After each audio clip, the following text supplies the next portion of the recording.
Absolute abject failure. There's no other way to describe the policies of California and what it's done to Californians and what it could very well do to the country. Yet there are people aggressively trying to spin the disaster that's now unfolding in California, where you have Gavin Newsom, the governor, begging people to use less energy. Only set your thermostat to 78 degrees. Don't use your appliances in the afternoon. This after he told you not to charge your electric vehicle. And the day before that, he told you that California was going to stop selling gas-powered vehicles as of 2035.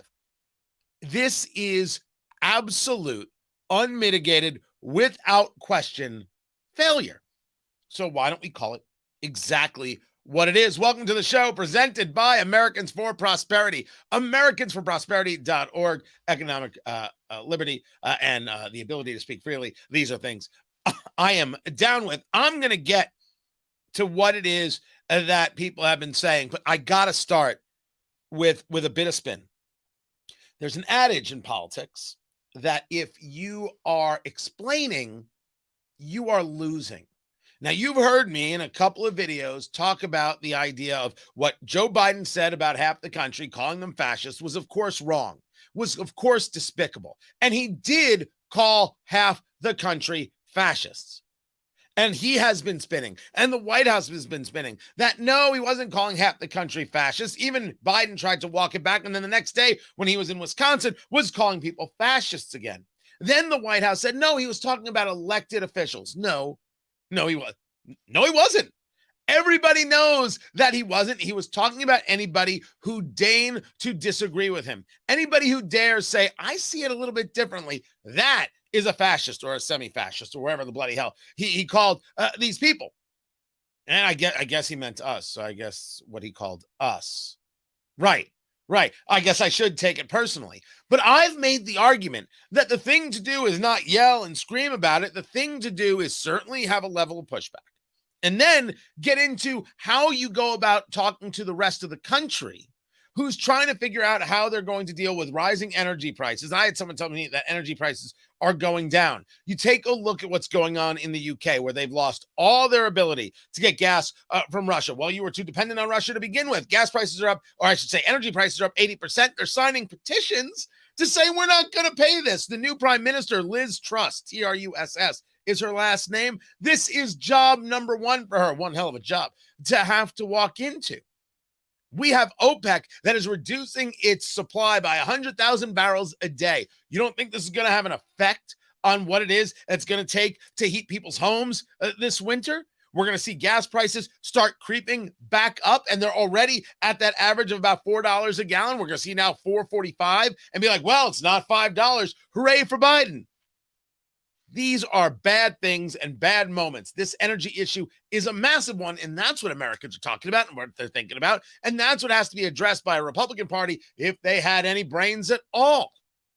But as I said, if you're explaining, you're losing. And I want to share this with you from Karine Jean-Pierre, the White House press secretary, today. You know, when you go back to the speech, his speech last Thursday, people have talked about if it was divisive. It wasn't divisive. The way that we saw this speech is that he was talking to majority of the country who agree that we have to protect our democracy. If you have to tell people that as you see the speech, it isn't divisive, it's divisive. If you're explaining, you're losing. And of course there's losing. There was a poll, I think it was Trafalgar, which if I have Trafalgar right, they lean right anyway. Right? I really have issues putting my faith in any one poll, but it showed like 58% of the country thought it was dangerous rhetoric from President Biden. That speech did not go over well. That speech was seen as, my gosh, this is an angry old man. That's how it was seen. And look at the White House now. Trying to change focus, trying to change direction again. It wasn't about we the people. It was about elected officials. Go back and listen to the speech. It was about we the people. And now, well, we don't think it was divisive. He was speaking to the country and he was speaking strongly. It was divisive and it was seen that way. The left always overplays their hand. They overplayed it here, and now they're dealing with the ramifications. The smart thing to do is to capitalize on that and say, you see, it is divisive. Even the White House can't ignore this, and they're trying to spin it. Here's what we want to do to make the country better. Vote for us. We'll make the country do this, and these are the policies, and here's why it'll work, and let's go to work. Just got to be able to sell the thing, as opposed to Gavin Newsom, who cannot sell Californians or Americans, for that matter, on the idea that his state is a model. Can you imagine this is a guy who's still trying to tell Floridians, hey, move to California. We're free. Free from air conditioning is what it sounds like. This was Gavin Newsom just the other day on energy restrictions. California and many other Western states are experiencing simply unprecedented temperatures. In fact, this heat wave is on track to be both the hottest and the longest on record for the state and many parts of the West for the month of September. Californians, you've stepped up to help in a big way to keep the lights on so far. But we're heading to the worst part of this heat wave, and the risk for outages is real and it's immediate. Yes. Yes, it is. And it is a heat wave, and a heat wave can put pressure on the grid. Absolutely true. But what do you say to a state that is governed by people that don't believe that the country should be energy secure? They don't believe it. They are absolutely opposed to it. What they favor is green. What they favor is the fantasy of green. Look, if solar and wind worked, why would anybody be opposed to it? It'd be awesome. You know that Amazon recently took their solar panels offline. They put solar panels on top of warehouses all across the country. You know what they got? Fires. Oh, that story did not make a lot of national news at all. They caught fire because the solar panels don't actually work. Now, that's not to say there isn't somebody out there who has a solar panel or 2 or 20 on their home and it's working great. I am saying that in the main, solar cannot actually power the businesses writ large. They cannot power society. You need oil. You might very well need coal. Solar can't do it yet. Maybe the day will come, and I don't mind that day, but you don't try to make gas and oil so unbelievably expensive that green looks good by comparison. That was Barack Obama's theory, that in order to make this transition, oil and gas would have to necessarily skyrocket. Those were his words. And this is the Biden administration, or the Obama administration, part 3, trying to make that come to life. This isn't a bug. This is a feature. This is a feature of the progressive left, to believe that green is everything and green must be followed to the ends of the earth, even if it means the end of, well, I don't know, living comfortably on the earth. When Jennifer Granholm, the energy secretary, was asked about electric cars and what California is doing, she's like, oh, this is a dream. So California made national headlines by becoming the first state to say by 2035, we're not going to have any gas-powered vehicles that are new that are being sold. You can still drive your old ones, but you can't sell new ones. You like this concept? Yeah, I do. I think California really is leaning in. And of course, the federal government has a goal of, the president has announced by 2030 that half of the vehicles in the U.S., the new ones sold, would be electric. Do you think what California is doing could or should be a national model? Could be. I mean, I know every. Why could it be? If you have to now charge the vehicle, but you don't have the energy to power and charge the vehicles, how good is this system? This system isn't good. This system is terrible. This is a failure. We're seeing the ideology fall apart in the face of, well, weather, which they'll, of course, dub as climate change, and the whole thing becomes a big circle for them. This is a failure of an idea.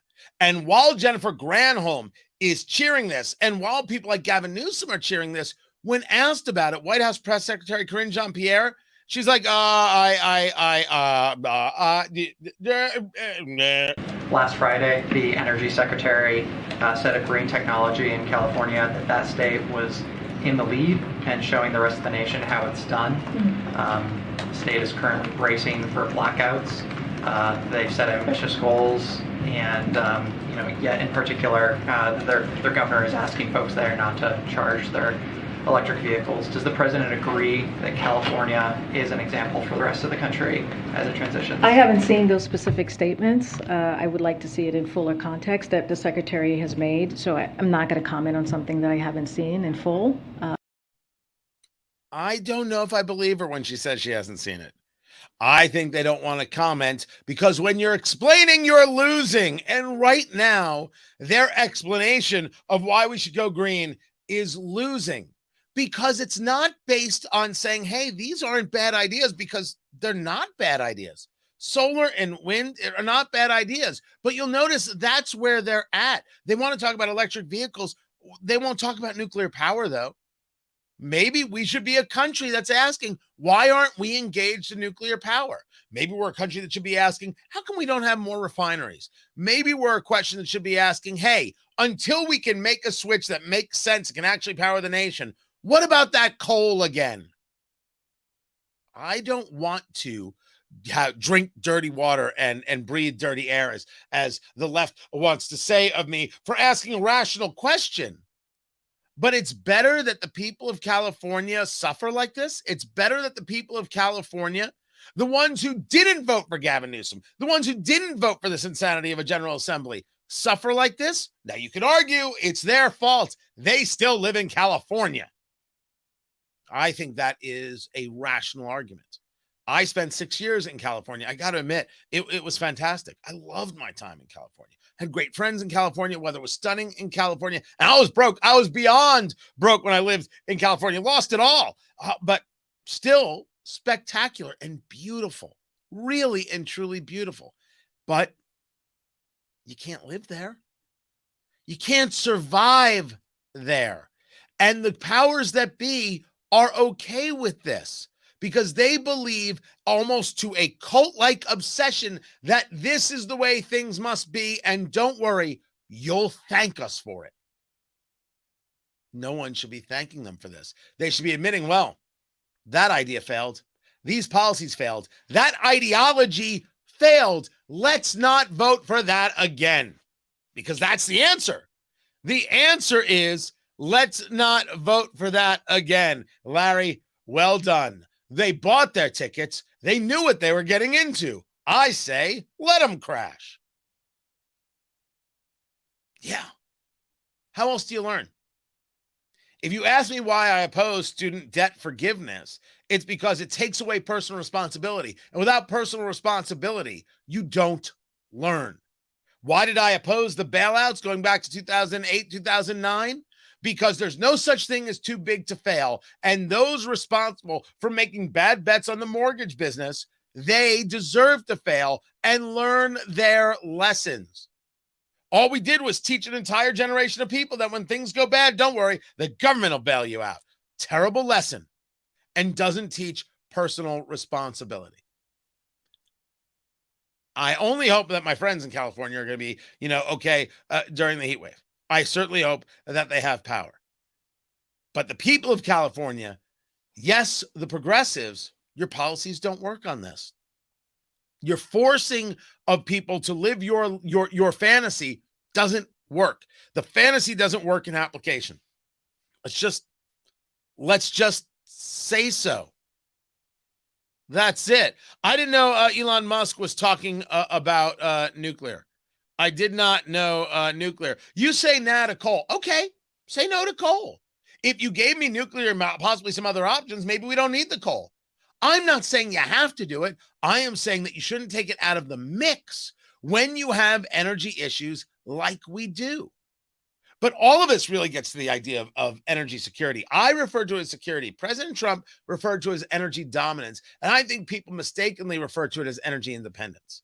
All right. It's a world market. So what is the independence? There is an interdependent play going on there. But energy security would involve the idea that when push comes to shove, when the you-know-what hits the fan, another airplane reference right there, you would have the opportunity to be safe and secure, and your citizenry safe and secure. Isn't that what we should want from leadership? Isn't that what the governor of California should want for Californians? I would think so. I would think so. Hydrogen fuel cell there, Kathy. No issues by me. Now, maybe I need to learn some things about hydrogen fuel cells. Maybe people can give me a reason why that's a problem. I think, is it Hyundai that's coming out with a hydrogen car? I think it's Hyundai that's coming out with a hydrogen fuel cell. Maybe that's it. But it certainly isn't saying we refuse to touch these things that work for this ideological fantasy over here. That's a failed ideology, a failed philosophy. California embraced the failed philosophy, and California is failing. California is an example of failure. It is what it is. What it is. Let me see if there are any, Kathy going, so many options and resources to choose from to transition over. There are options. There are opportunities if you're open and clear and honest about all of it. I'm sorry I'm a little short on the show, but some time constraints today. Getting with me. If you haven't noticed, if you're somebody who is over on the Facebook page, Facebook is also a giant bit of failure. Okay, not for the money. They're making a crap ton of money. But I can't work there anymore. I keep getting these weird messages that say I've been locked out or my account this. I don't know if it's phishing or what have you. I can't boost posts. I haven't been able to grow. I don't know why I'm staying part of a group that isn't interested in me at all. They hate me. They want to see me go out. So we are moving more and more, and you're starting to see it over to locals, tonykatz.locals.com. You can get the content for free. You can subscribe and get other content. And honestly, your choice. I'd appreciate if you subscribed. I appreciate it if you were part of that world. But I can totally understand. I can totally understand if that's not your thing right now. But we're moving more and more over. What you'll see in the next month or so is that the only things you'll see on Facebook are reminders to go over to locals. You got to make a decision that you're not going to support certain things. And I'm going to go where people want to be supportive of what we're doing. And the platform at Locals allows me to do just that. So that's what I'm doing. And of course, the videos at Rumble. So Rumble and Locals will be the home of everything I do social media wise. Facebook will just be there to remind you to go to Locals. And then Twitter will be for, I don't know, somebody who wants to just call me names and me going, hey, you must be a lot of fun at parties. That's basically all there is. So appreciate you very, very much. So glad that you're here. And my thanks to Americans for Prosperity, AmericansForProsperity.org. Good people. They've treated me well, and I appreciate that greatly. I get to do what I want. I get to talk about the things that I want to talk about. Guys, go have a good night. I'll catch you tomorrow. Take care.